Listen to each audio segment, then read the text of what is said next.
Another cloudburst, another Himalayan village devastated. In Dharali, homes were swallowed by a surging stream within minutes.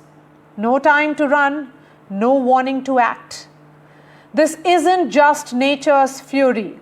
It's a warning siren we keep ignoring. First up the story, then I bring in the guests.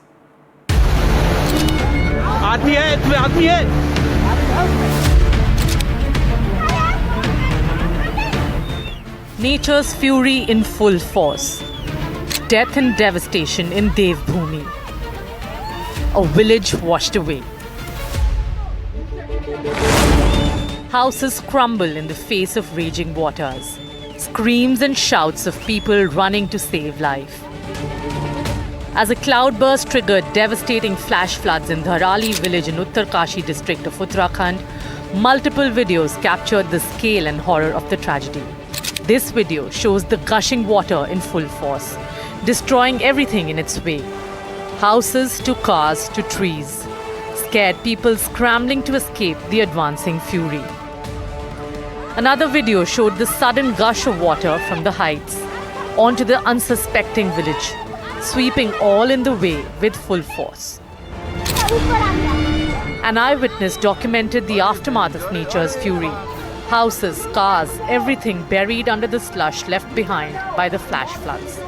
This video shows a man trying to navigate his way through the slush, falling in the effort. The cloudburst took place in the catchment area of the Kheer Ganga river, leading to the devastation of Dharali village in Uttarkashi. The area is just 4 kilometers from the Harshil army camp, which was also washed away. The mammoth tragedy overwhelmed the region and triggered an emergency multi-agency response. सेना के लोग और आपदा प्रबंधन विभाग और NDRF, SDRF सभी काम कर रहे हैं। आदरणीय गृह मंत्री जी ने भी लगातार हर संभव सहायता के लिए वहाँ पर NDTV की कंपनियां और कंपनियों को भेजा है। बचाव के काम के लिए थोड़ा सा कठिन स्थान है वो, क्योंकि वहाँ पर बारिश भी हो रही है और इस समय वहाँ थोड़ा कोहरा भी लगा हुआ है। Teams of Army, NDRF, SDRF were rushed to the affected areas for rescue operation. A bridge leading to the affected also came down, snapping the connectivity, and weather hampered the relief operations. पुलिया भी वहाँ से बह गई है, तो उसके लिए हम लोग अभी BRO से भी और ENC इंजीनियर इन चीफ हमारे PWD के हमारे साथ हैं। मौसम भी अभी इस ऐसी स्थिति नहीं है जिससे कि हम लोग हेली सर्विसेज को वहाँ के माध्यम से वहाँ पे राहत और रेस्क्यू कर सके। Prime Minister Modi expressed condolences and assured that relief and rescue operations were being carried out under the supervision of the state government. Home Minister Amit Shah also dialed the Chief Minister to take stock of the relief. कि नदियों के किनारे जो लोग घर बना लेते हैं, उनका इंक्रोचमेंट बहुत ज़्यादा कर देते हैं, तो ऐसे में ये जो नुकसान होता है इस तरीके का बहुत ज़्यादा होता है। पर अभी किसी को पता नहीं है कि वो किस वजह से वहाँ पर फ्लड आया था। यही वजह है कि उस पूरे इलाके को खाली कराकर उनको सुरक्षित स्थानों पर लाया जाएगा। Uttarakhand has been witnessing heavy continuous rainfall this season, with major rivers including the Ganga and Haridwar remaining in spate. NDTV Bureau Report. इस वक्त NDTV की टीम उत्तरकाशी के उस जगह पर जा रही है जहां पर एक बादल फटने की वजह से काफ़ी बड़ा नुकसान हुआ है। आप देख सकते हैं कि यहाँ पर ये लैंडस्लाइड हुआ है और मैं यहाँ पर क्योंकि काफ़ी अंधेरा है और अंधेरे की वजह से ये काफ़ी बड़ा लैंडस्लाइड हुआ और काफ़ी सारी यहाँ पर दिक्कतें हैं और इसी तरीके से कई जगहों पर छोटे बड़े लैंडस्लाइड हुए हैं। रास्ता नहीं है और आगे भी पत्थर गिरने की आवाज़ आ रही है, तो ऐसे ही हमें आगे की तरफ जाना है और लगातार अभी भी पत्थर गिरने की आवाज़ आ रही है और पूरा रास्ता ब्लॉक है और अभी भी अगर मैं देखूँ तो थोड़ा सा ऊपर पत्थर गिर रहे हैं, तो ये पूरा रास्ता ब्लॉक हो गया है और लगातार इसी तरीके से आगे को हम उस जगह पे जा रहे हैं जहाँ पर एक बड़ा हादसा हुआ है उत्तरकाशी के धराली गांव में। Let me bring in Suna Narayan, environmentalist and director of Center for Science and Environment. Ma'am, thank you for speaking to NDTV. What exactly do you think triggered this cloudburst in Dharali village, and how common are such extreme weather events in this part of Uttarakhand, particularly during this time of the year? So, Marya, it's very much like what your reporter and what you said. This is the revenge of nature. And let's be very clear that there are two things happening together. There is no, you cannot say why this one cloudburst. There are two trends that are happening. One, we are seeing more extreme weather events across the country, and it is particularly damaging in the more vulnerable ecosystem-wise regions like the Himalayas. I will give you some numbers that will explain this to you. According to the IMD data itself, in these last 2 months, 61 days, we've had in Uttarakhand as many as 22 extreme weather events. Now, this is still incomplete data because last year, in that same period, there were as many as over 39 events. So you're talking about literally an event every second day or every third day. This is extreme weather as classified by the Indian Meteorological Department. Very heavy rain, cloudbursts. So you are seeing an intensification of the frequency of intense extreme weather events. That's because of climate change. But that is combined with the fact that we are mismanaging our own development in the Himalayas. We are building houses where they should not be built. We are making dams in ways that will add to the fury of the cloudburst. We are making roads in places and in ways in which we will exacerbate the landslides in the Himalayas. Remember, the Himalayas are the world's youngest mountain range. They are ecologically fragile. And so now you have a double, triple whammy. On one hand, you have bad development, unthought through development. As I keep saying, you're building in the Himalayas as you should not even build in Greater Kailash of South Delhi. It is in the same way that we are doing mindless development. And on the other hand, you have the fury of nature with climate change. That is what is making this region so tragic and so sad to see the loss of human lives and property. Ms. Narayan, given the rising frequency of these events, do you think the Himalayas outpace the state's preparedness and adaptation efforts? Oh, absolutely. I mean, what is the adaptation efforts, Marya? I mean, every time we talk about this, we talk about in this time of the season when, it's a season of despair. And we talk about it, we lament, we say, oh, look, the cloudburst, look how many people died.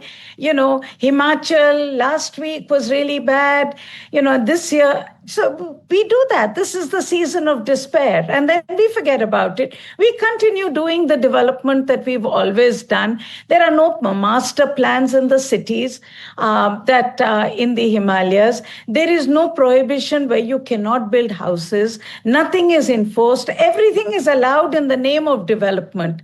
But this development, which we have to understand that we are not more superior to nature. And what nature is telling us that its revenge is absolute. When you see these images on your screen today and you see the way this one landslide because of the cloudburst has just swept away an entire town, we have to understand this is the scale of what we are going to face more and more of. And we have to get serious about what we mean by building in the Himalayas, keeping in mind that it is an ecologically fragile area. Everything we have right now is lip service, and only that also in the few months when, as I call it, the season of despair. Before I let you go, are we to believe then that there is no long-term climate resilience strategy in Uttarakhand or this entire Himalayan region, ma'am, which can ensure some kind of balance between development and ecology? See, Marya, this is difficult issues. There are no simple answers to this. It's not possible. Look at the scale of the devastation you're seeing. But we need to start a strategy today. We cannot keep talking about it and then hoping that next season will not be so bad. Each year has got worse and worse and worse. Our data shows, the government data shows, how cloudbursts are increasing, extreme weather events are increasing, how roads are getting destroyed. This is the loss of development dividend. Look at the investment that governments put into rebuilding property, into rebuilding infrastructure, and it is lost. We need a strategy, and it is not easy. Let me make no bones about it. You'll need to understand, firstly, what is the carrying capacity in these regions. Then you will have to understand how do you do development in a way, because you need development. You do need roads. You need connectivity. You need housing. But how do you do that, keeping in mind that you will have to build understanding the vulnerability of the Himalayas? Those are the big, tough questions in front of these governments. And they are tough. Let's not make light of it. But unless we confront the reality of a changing climate, which is exacerbating the maldevelopment that we are seeing in the Himalayas, we will never get serious about learning to cope, learning to deal with it. I'm not sure if we can ever deal with it completely, because nature's revenge is now becoming more and more extreme. But we will have to learn to try and reduce the pain that of the loss of property and lives that we are seeing now each year in these regions. All right, Sunita Narayan, I appreciate your time. Joining me now on the show is Air Vice Marshal G.P. Sharma.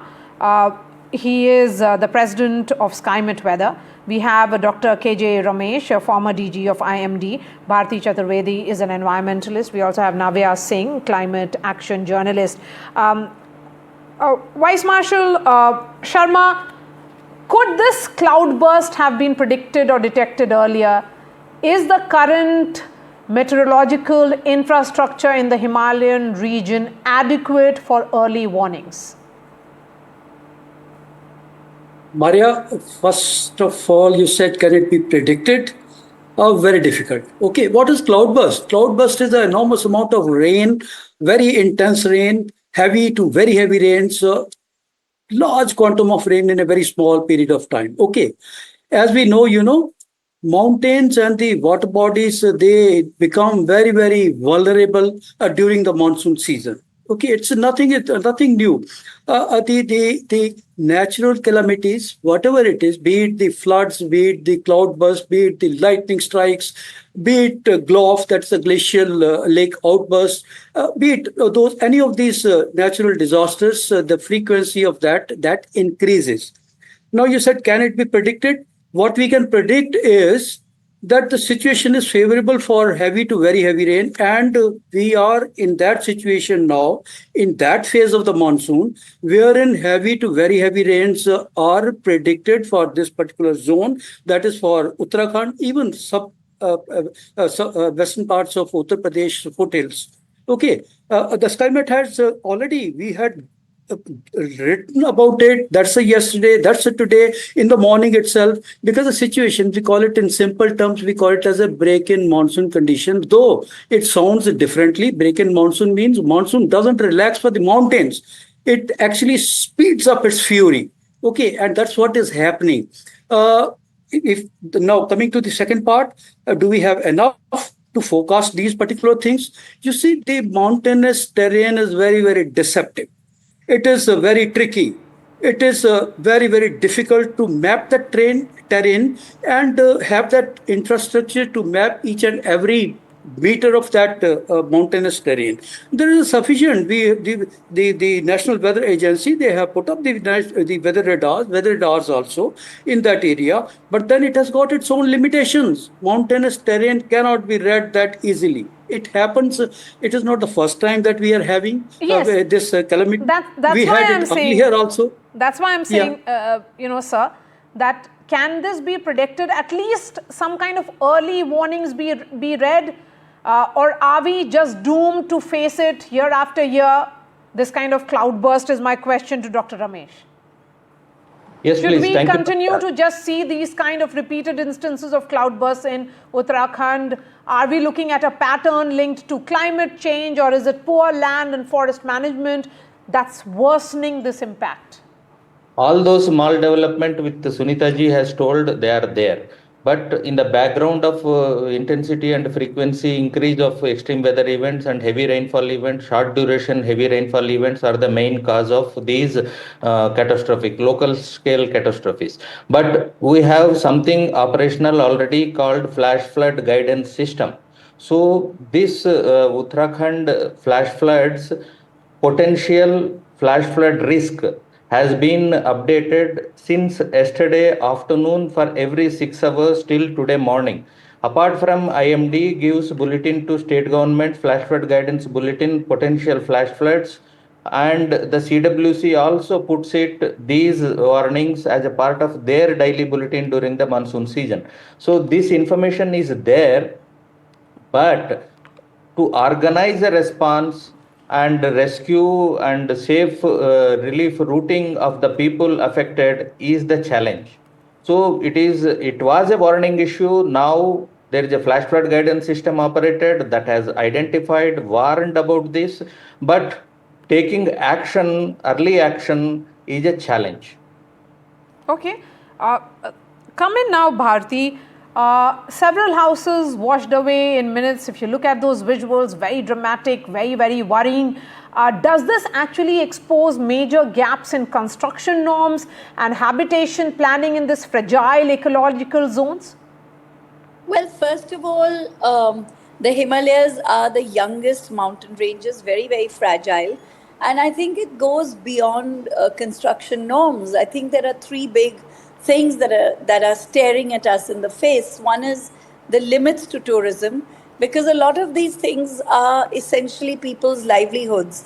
You know, whether they're little hotels or little dhabas or informal, whatever they were, all of them, we saw them go down. And so I think the first thing is really we might have to look at and emulate other countries that actually limit tourism and charge, assess, so that you don't have this kind of out of control stuff happening. The other thing is there's a whole movement of people from cities then acquiring a second home, which is good, but then you can't live in the same way that is so damaging. You can't live, you know, in Mumbai or in Delhi or in Rajasthan the same way that you live in the Himalayas, because it's very differently fragile.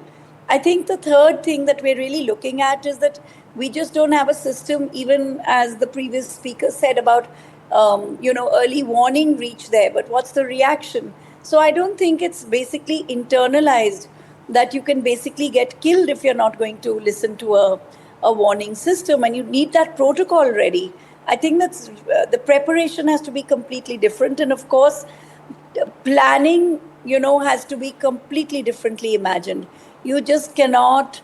Everybody just cannot do what they like in these places, because then everybody is damaged. Okay, so Navya, I want to understand from you, as someone who covers climate and the challenges that we are facing, what are the standard operating procedures during a cloudburst in a remote hill village, and did the response in Dharali village actually meet those benchmarks? I think, Marya, in this case, it's not really possible for the authorities to really take care of any sort of measures, any sort of precautionary measures that we're talking about, because this was sudden. And as the previous speakers also mentioned, that we don't really have a fixed warning system. We can't really alert the people, and even the chilling visuals that we see on social media and, everywhere that's doing the rounds, we see people running for their lives because they were actually not expecting something so big to really, wash away their homes, their livelihoods, families, everything all at once. So I feel there are protocols when we look at displacing people only if we have a warning right? If we know something like this is coming, we try to displace people, at least people who are living close to these water bodies. We try to take them to safer areas. But none of that could have been possible given how many houses are there in those areas, as the visuals clearly show, and how many people were actually living there. So even when we talk about warnings, I think all the destruction that we've caused all of these years were warnings for us to really understand that this was coming. I don't think we should be surprised in any way to look at these visuals. They are terrifying and devastating to look at. But every little village in Uttarakhand or any area in the Himalayan region that has faced floods or landslides or anything big or small, that just reminds us that we've crossed a line. Okay, so then Air Vice Marshal Sharma, what immediate steps should the Uttarakhand government and NDRF take to secure lives? Because of course the number of casualty figures are still trickling in, and the loss of lives. What should be done right now in areas like Dharali that have been also cut off, which are also visibly also severely damaged? Marya, it's a very, very challenging thing. To carry out the relief and rescue operation under these circumstances, it's a big challenge. You see, the location and the timings of this disaster, they are very, very important things. Anything of this nature, now, after the sunset, when it is dark, you cannot carry out relief operations that effectively. Okay, air operations, you can forget about that. And as far as the weather conditions are concerned, I'm afraid it's not going to relent. It's going to worsen also. Okay. At least today, say for the next about 24 hours. Why 24 hours? Even tomorrow also, because the hilly terrains and all, they keep responding. The water bodies, the slopes, the mountain slopes, they are already saturated. This monsoon has been very, very active. So what the state government can do is, you see, prior to the thing, we know the monsoon season can bring in such events. So preparation is what is needed. We cannot control, we cannot eliminate these events, the disastrous events, but the only thing is how can we mitigate, how fast we can take the relief operations, rescue operations. Like in this case, I think very quickly the army camp was nearby, the people reached, even NDRF team reached, because it were positioned not very far from the site. So this is what the preparation is required. Otherwise, controlling that has to be a policy, planning has to be there, ecological balance has to be maintained, unplanned construction has to be stopped. At this moment, what we say is now that area must be full of mud and slush, and it's very difficult to reach that area. We have to wait possibly for the daylight for extensive operations. Okay. Marginally, we can now also do it in the night, whatever possible, but the air operations, the time is very premium. If the people are buried under the slush or under the mud or whatever it is, we have a fear of losing those lives very quickly. Okay. So the operations, possibly we will have to wait also. Extensive operation tomorrow morning. As I said, it has to be a combined effort. State government also, army, air force, all together. Possibly we can bring some rescue and relief. Yeah, that's it.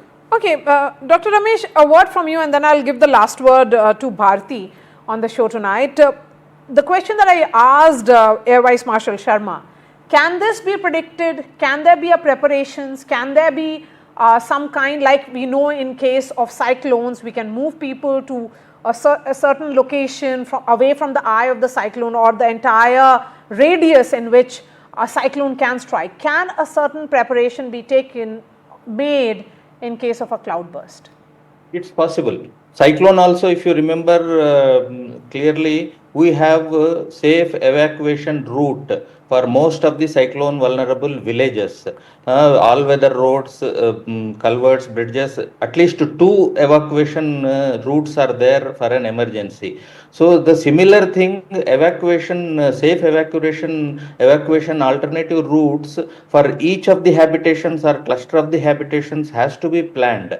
So now the warning system is there and the soil is saturated, as Sharma ji told, for season so much amounts of rain is happening continuously. Deforestation has made the slopes unstable. So this slush flow and mud flow is bound to happen where unstable slopes are there. So around the river channels, we should avoid the habitations to develop at least from now on, and then work out for establishing and creating safe evacuation routes for the habitations. Then only something is possible. And regulating the tourism, regulating the crowd movement of the people, particularly during the monsoon season, got to be very, very strictly adhered to, so that carrying capacity of the hills is very low.